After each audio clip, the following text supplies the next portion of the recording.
Russia যুক্তরাষ্ট্রের সম্ভাব্য কূটনৈতিক সংলাপের প্রাক্কালে ইউক্রেনে রাশিয়ার সর্ববৃহৎ ড্রোন হামলা চালানোর অভিযোগ তুলেছে কিয়েভ। ইউক্রেন বলছে পূর্ণমাত্রা যুদ্ধ শুরুর পর এই প্রথম এত বড় পরিসরে ড্রোন হামলা চালিয়েছে রুশ বাহিনী। ব্রিটিশ সংবাদ মাধ্যম বিবিসি জানিয়েছে 17 মে রাত থেকে 18 মে পর্যন্ত এই হামলা চলে। ইউক্রেনীয় কর্তৃপক্ষ জানায় কিয়েভ সহ একাধিক অঞ্চলে এই হামলার লক্ষ্যবস্তু নির্ধারণ করা হয়েছিল। ওয়ালটন আবারও মিলিয়নিয়ার অফারে ওয়ালটন ফ্রিজ কিনে আপনিও হয়ে যেতে পারেন মিলিয়নিয়ার। মিলিয়নিয়ার ছড়াছড়ি দেশ জুড়ে, এটা শুধু ওয়ালটনই পারে। রাজধানী অঞ্চলের উবিক্ষেপ জেলার এক নারীর মৃত্যু হয়েছে এবং আহত হয়েছেন অন্তত 3 জন, যাদের মধ্যে একজন 4 বছরের শিশু।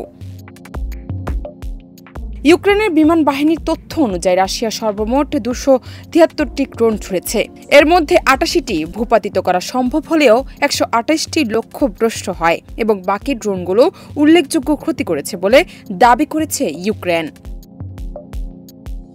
এই হামলার সময়টি কৌশলগতভাবে তাৎপর্যপূর্ণ বলে মনে করছে আন্তর্জাতিক বিশ্লেষকরা, কারণ এর পরদিনই রুশ প্রেসিডেন্ট ভ্লাদিমির পুতিন ও যুক্তরাষ্ট্রের প্রেসিডেন্ট ডোনাল্ড ট্রাম্পের মধ্যে ফোনালাপ হওয়ার কথা রয়েছে।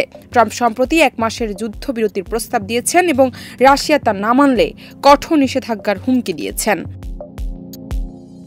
এদিকে তুরস্কের ইস্তাম্বুলে 3 বছরের মধ্যে প্রথমবারের মতো রাশিয়া ও ইউক্রেনের প্রতিনিধিদের মধ্যে সরাসরি বৈঠক হয়। যুদ্ধবন্দী বিনিময় বিষয়ে চুক্তি হলেও যুদ্ধবিরতির ব্যাপারে কোনো অগ্রগতি হয়নি। ইউক্রেনের প্রেসিডেন্টের উপদেষ্টা আন্দ্রেই ইয়ারমাক বলেন, ইস্তাম্বুলে রাশিয়ার আলোচনায় বসা আসলে এক ধরনের ছলনা। পুতিন যুদ্ধই চান।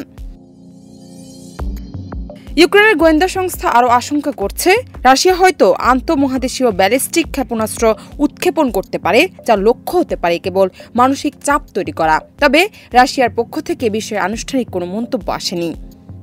জান্নাত নিপু, দেশ রূপান্তর।